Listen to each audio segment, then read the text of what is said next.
The winning blueprint presents.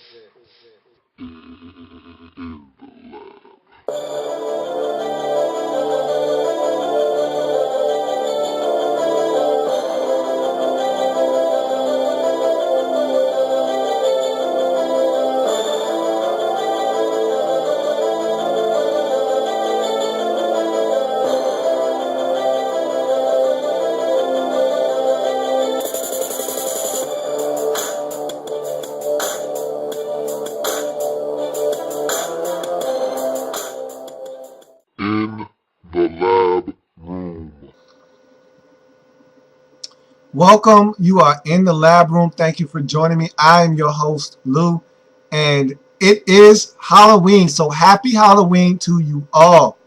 And because it is Halloween, that means it's the last day of October, which means no more pink. Thank God. And look, I kid when I say that because it's for a good cause. It's to bring awareness to breast cancer. And really, to me, the month of October is not just about bringing awareness to just breast cancer. I think it's bringing awareness to cancer as a whole, because we've all had cancer impact our lives and our families in some way, shape, or form, or you know someone that cancer has impacted in their lives or their families' lives. And so you know someone in your circle, whether it be a family member or a friend, that has someone dealing with some form of cancer. And so it's a serious issue, and I have no problem wearing the same shirt every single day on my program to continue to bring awareness to the struggle that is cancer. And, research has been going on for years, as long as I can remember. And they're going to have a breakthrough here soon. I feel it. I'm hoping that it happens soon enough so that we can save more lives. This is a serious illness that it takes the lives of many way too soon. And so let's hope that continued efforts to find a cure for this devastating disease come soon. But again, I have no problem sporting the pink to support the cause. And so while it is still October, today is Halloween, so I decided to don some orange, and not your typical bright orange, some burnt orange. I still have the pink ribbon just to send this month off in its proper respects. So still have the ribbon, although I don't have on the pink shirt today. It is the last day of October, so I get to start switching up my shirts. Aren't we all glad? And I got so exhausted wearing that pink shirt that I started to pop the collar. So ever since I can remember, I've been popping my collar. And so I got the pop collar going today, and I'll return to normalcy tomorrow as we enter November on Thursday. But it's Wednesday. And as we all know, on the program in the lab room, Wednesday is the Soul Survivor Pick Day. And so that's the day that we give you the Soul Survivor Pick for the week of football, this week being week 9. We're going to go over the slate of games, give you your best option to survive your survivor pool, hence the Soul Survivor moniker. So without any further ado, let's get into the Soul Survivor for week 9 of the National Football League and your best bet to get you to week 10 in your survivor pool. Everyone can pick, but only one can win. Are you the Soul Survivor? So, as we start off on these slate of games for week 9, and remember, when dealing with a survivor pool, you can't pick the same team twice. So if you've already used the Packers, you've already used the 49ers, you've already used the Falcons, you can't use them again. That's why you have to have a strategy coming into this survivor pool. You can't just say, all right, I'm going to take this team. You have to think about it from a standpoint of, if I use this team now when I don't have to, it may come back to haunt me when I really need to use this team There isn't another game on the slate that's very appealing, but I don't have a choice because I already used up my get out of jail 49ers card or my get out of jail Falcons card or my get out of jail Patriots card.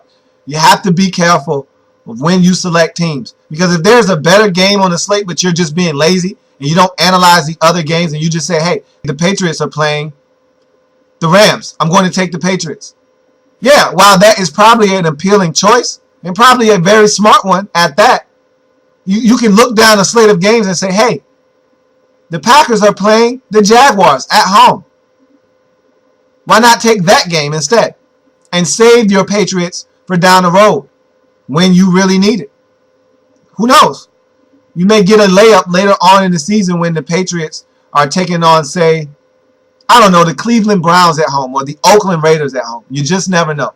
Maybe they're taking on the Kansas City Chiefs at home in Week 17, which we know won't happen because the NFL has adopted a new way of making Week 17 games count, which they put two divisional teams together on Week 17. But just saying, at the end of the season, we know that most likely if Romeo Crennel is still the coach of the Kansas City Chiefs, there's a good chance they'll be 3-12 at that point. And they might be packing up ready to go for the winter. So who knows? Just make sure you look at the slate of games and consciously make a smart decision that can help you down the road, that impacts what you can do moving forward. And so let's get in to the Week 9 slate of games so we can find out who our sole survivor will be. First up is the Kansas City Chiefs taking on the San Diego Chargers on Thursday Night Football. Rule number 1, you don't go near family business unless it is absolutely necessary. In this case, it's not. Rule number 2, you don't trust the San Diego Chargers. Under no circumstances do you trust the San Diego Chargers. So you don't select this football game. So we move on. The Baltimore Ravens are coming off a bye and they're heading to Cleveland to take on the Browns. In past seasons, I would tell you to take this game and not look back. We've already used the Ravens this year, so we can't go back down that road again. But I wouldn't have taken this game anyway. The Ravens were absolutely embarrassed the last time out on the field 2 weeks ago before their bye against the Houston Texans. They're dealing with injuries. We don't know what this Ravens team is going to look like moving forward. And they're on the road against the Cleveland Browns team that I think is getting better week after week after week.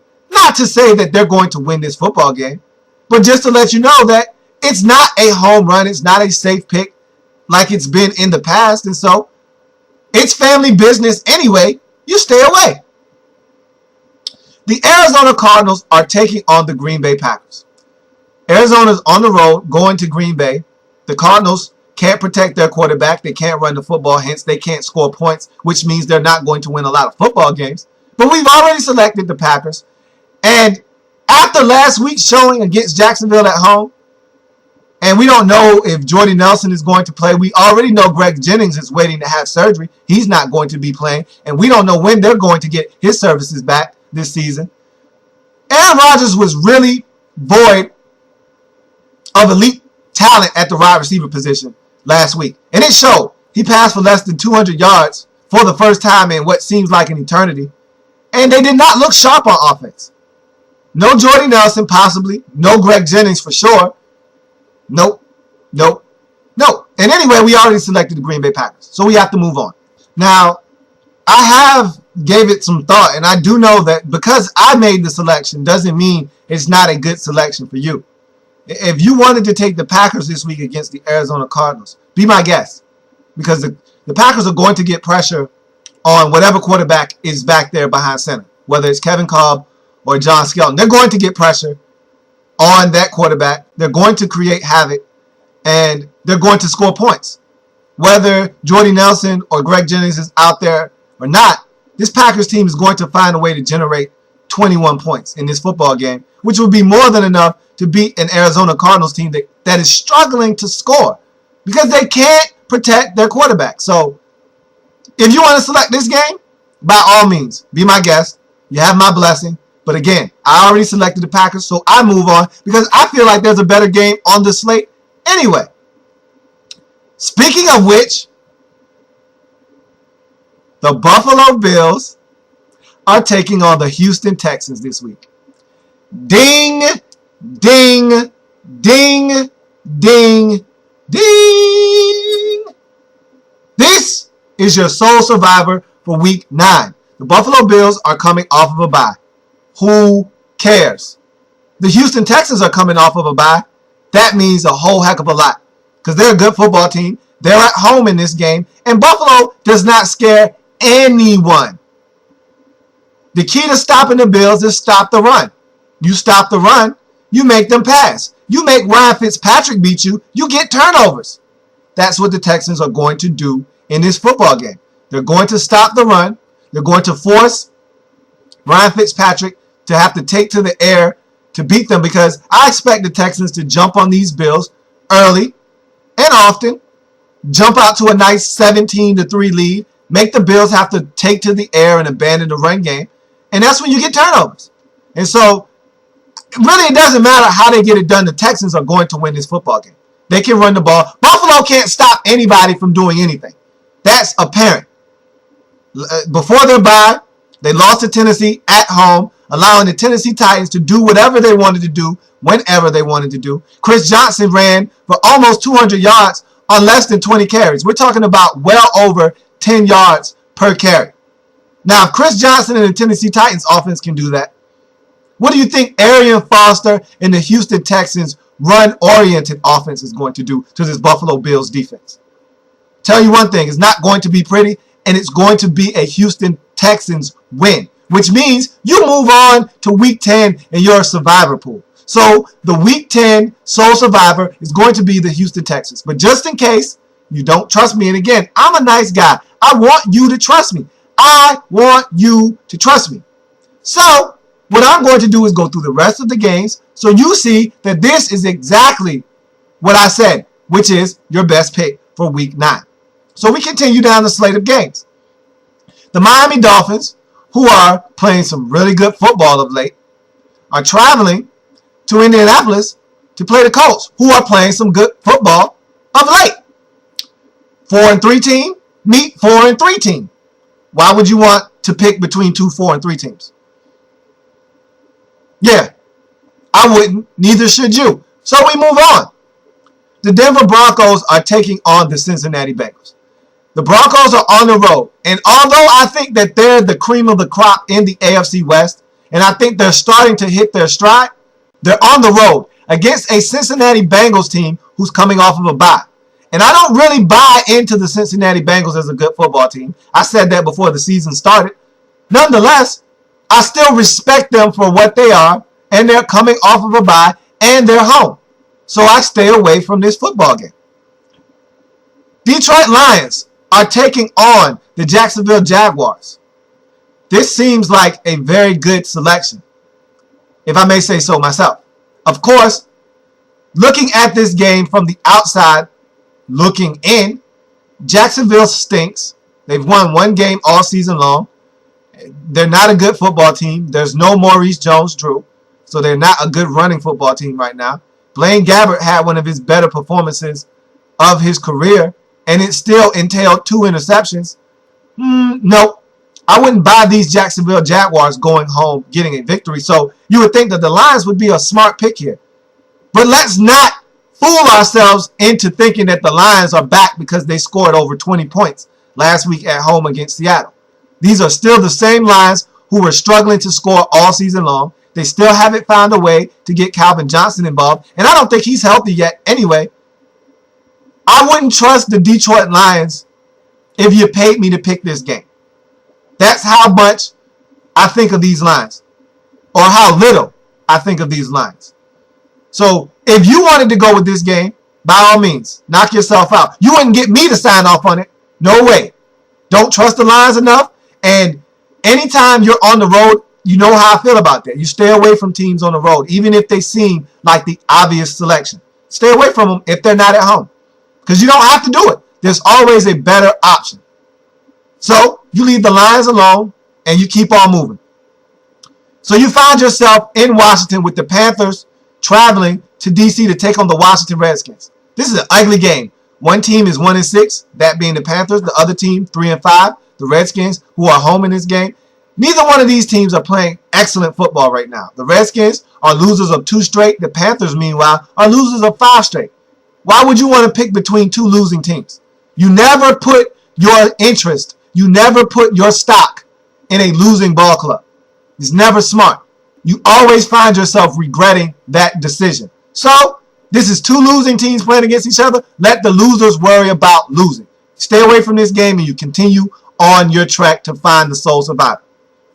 The Chicago Bears are traveling to Tennessee to take on the Titans. We saw what the Titans can do when they're at home. They beat the Steelers 3 weeks ago at home. 2 weeks ago, they went to Buffalo and took care of the Bills. And they lost a heartbreaker at home to the Indianapolis Colts just a week ago. They're playing really good football under Matt Hasselbeck. So, if you are thinking about taking the Chicago Bears in this game, which I've already done, I used the Bears on opening kickoff weekend against the Colts. So that's not an option for me. But if you were thinking about taking the Bears in this one, again, you would not get my blessing on this one. I'm not a firm believer in these Chicago Bears and that offense. I think this offense is struggling, and they're relying way too much on the defense to score on the defense to help them win football games. And while that's okay if the defense is going to continue to help you, when they don't, and you come up against a team that can score some points, what do? Tennessee can score. Their problem is they usually give it up on defense as well. But the Bears probably should win this game, but you're not certain that they're going to win this game. Hence, you stay away from this football game. And they're on the road. Must I remind you about teams on the road? I'm not going to because I've already said enough about it. We're just going to move on. The Tampa Bay Buccaneers are traveling to Oakland to take on the Raiders. The Raiders are winners of 2 straight and playing some pretty good football. The Tampa Bay Buccaneers are winners of 2 straight and playing pretty good football. Both of these teams are under 500, and the Buccaneers showed you just a week ago, mind you, what they can do when they go on the road. They're not afraid to go into someone's house, smack them around, and leave with a W. The Raiders showed you just 2 weeks ago that they don't mind allowing someone to come into their house and smack them around and try and leave with a W. Although the Jacksonville Jaguars failed, they had a very good shot at leaving Oakland with a W. They're just not a good team and weren't able to secure a win. So, you don't take this football game. Neither of these teams are very good. Both of them are playing good football right now. But you don't need to take this game. This is a crapshoot game. You don't know who's going to win. So you just leave it alone. I am, as you should. We continue moving on. The Minnesota Vikings are traveling to take on the Seattle Seahawks. The Seahawks are undefeated at home this season. The Vikings, meanwhile, came off of their worst defeat of the season last week. So while this looks like a good game to take on the outside, you must respect what the Vikings have been able to accomplish this season. You look at the Seattle Seahawks, they've dropped 2 straight, going from 4-2 to 4-4. But they haven't lost at home this season. So you have to respect the Seahawks for what they've been able to accomplish at home. You have to respect the Minnesota Vikings for what they've been able to accomplish thus far this season. So you leave this game alone. It's a wash. You leave it alone and continue on your track to find the sole survivor for Week 9. The Pittsburgh Steelers are traveling to MetLife Stadium to take on the New York Giants, your defending Super Bowl champions.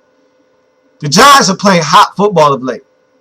They've been mowing down the competition, finding ways to win, whether it be a late game comeback or just flat out outscoring and beating up some poor defenseless team. These Giants have been playing good football and they look the part of a defending Super Bowl champion. Meanwhile, the Pittsburgh Steelers are starting to hit their stride. They're starting to come back and shape into the form of the Pittsburgh Steelers team we've come to know and expect and love over the last decade. They're getting healthy and they're starting to play Pittsburgh Steelers football. These are 2 good teams battling it out. You never pick a game when 2 teams that are good are going up against each other. No need. No need to sit there and pull out what hair you have left over a game that will have you at the edge of your seat wishing you never selected it in the first place. Don't put yourself through that anguish. Just take a better game. So we don't select this game and we move on. The Sunday night game sees the Dallas Cowboys going up against the Atlanta Falcons. Now the Falcons are undefeated on the season at 7-0, the only NFL team to be able to lay claim to that. Meanwhile, the Dallas Cowboys lost last week in a heartbreaking defeat at home to the Giants. And they're 3-4 on the season, so they're under 500. So you look at this game and you say, hey, no way the Falcons allow the Cowboys to come into the Georgia Dome and take them out and hand them their first loss of the season. I tell you that the Cowboys have absolutely no problem going into the Georgia Dome and handing the Falcons their first loss. They've done it in the past. We've seen them go into hostile environments and end teams' winning streaks and knock off an undefeated team before. We saw them do it just a few years ago against the New Orleans Saints, when the Saints were undefeated at 13-0, and the Cowboys went into New Orleans, into the Superdome, and beat those very New Orleans Saints. Now look, this is a different Cowboys team, and this is a different Falcons team that they're facing, but it doesn't matter. The Cowboys are capable of winning this football game. And on the flip side of that, the Falcons have cut it close a few times this year. Now, last week, they looked impressive off of their bye against the Eagles. But again, at some point, they're going to lose this season.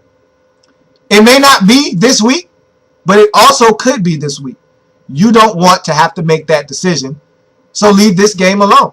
Last up on the docket, we find the Philadelphia Eagles traveling to New Orleans to take on the Saints.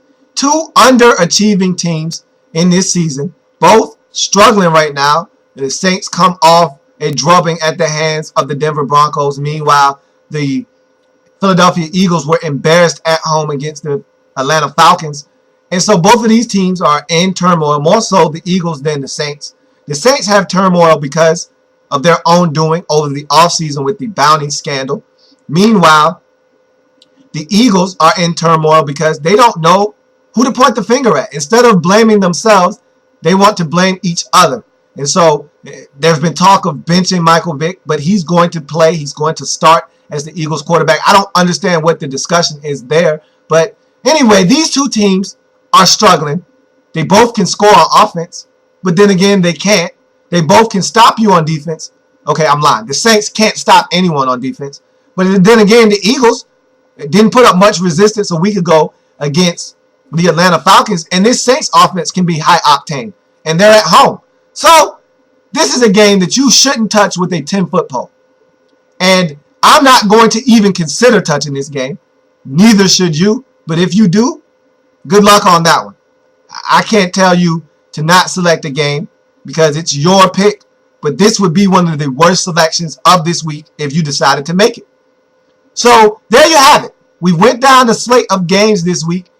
And you have to admit, there's no better game than the Buffalo Bills traveling to Houston to take on the Texans. The Bills don't play any defense. The Texans are one of the better offensive teams in this league. The Texans play good defense. And the Bills aren't world beaters on offense. And the Texans are at home. And they're coming off of a bye. What else is there to think about?